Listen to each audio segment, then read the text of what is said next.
एक वस्तू 60 रुपयाला विकल्यास काही तोटा होतो. जर ती वस्तू 81 रुपयाला विकल्यास आधीच्या तोट्याच्या दुप्पट फायदा होतो. तर त्या वस्तूचे खरेदी मूल्य किती? असा नफा आणि तोटा या टॉपिकवरचा प्रश्न आपल्याला विचारलेला आहे मित्रांनो.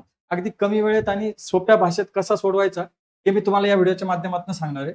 माहिती काय दिली आपल्याला, की 60 रुपयाला एक वस्तू विकली तेव्हा काही तोटा होतो. मग आपण जर मानलं, की वस्तू जेव्हा आपण 60 रुपयाला विकतो तेव्हा तोटा झालेला आहे किती? तर तो एक्स एवढा झालेला आहे. मग लक्षात घ्या, की विक्री किंमत 60 अधिक त्याच्यामध्ये जर झालेला तोटा मिळवला तर आपल्याला काय मिळणार आहे? खरेदी किंमत. मग ही जर 60 विक्री किमतीमध्ये झालेला एक्स हा तोटा मिळवला तर ही काय मिळते आपल्याला? खरेदी किंमत एवढी मिळते. दुसऱ्या याच्यामध्ये काय सांगितलंय, की जर ती वस्तू 81 ला विकल्यास तेवढा तोटा होत होता, त्याच्या दुप्पट फायदा होणार आहे. मग तोटा किती होत होता?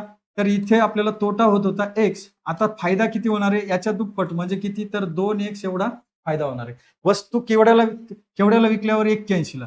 मग जेव्हा 81 ला वस्तूची विक्री किंमत आहे, या विक्री किमतीतून जर नफा वजा केला तर आपल्याला काय मिळणार आहे? खरेदी किंमतच मिळणार आहे. मग 81 वजा नफा किती आहे? 2x.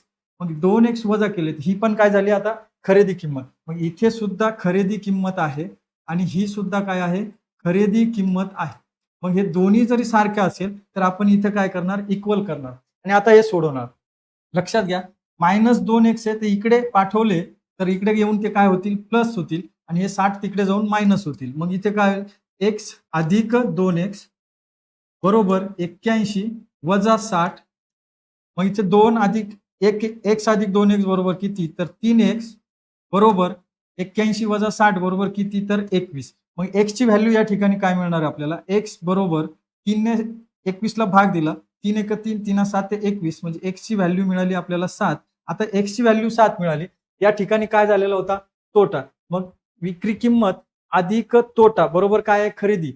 मग इथं जर 7 इथं मिळवले तर इथं काय होणार? लक्षात घ्या, 60 अधिक 7 बरोबर किती? तर 67 एवढी काय मिळणार आहे? खरेदी किंमत असणार आहे. किंवा इकडे काय आहे? 81 वजा 2x केले आपण. विक्री किंमत काय आहे? 81. नफा झालेला किती आहे? 2x. तो 81 मधनं वजा केला म्हणून आपल्याला खरेदी किंमत मिळाली. आता 2x म्हणजे काय? 2 गुणिले 7 ची किंमत 7, x ची किंमत 7 आहे. मग 2 गुणिले 7 बरोबर 14. 81 मधनं 14 वजा केले तर किती उत्तर मिळणार आहे? 67. म्हणजे दोन्ही ठिकाणी खरेदी किंमत सारखी आहे. म्हणजे या प्रश्नाचं उत्तर खरेदी मूल्य किती? तर 67. पर्याय क्रमांक 1 हे आहे. या पद्धतीने हा प्रश्न तुम्हाला सोडवायचा. व्हिडिओ आवडल्यास लाईक करा, शेअर करा आणि चॅनलला सबस्क्राईब करा. धन्यवाद विद्यार्थी मित्रांनो.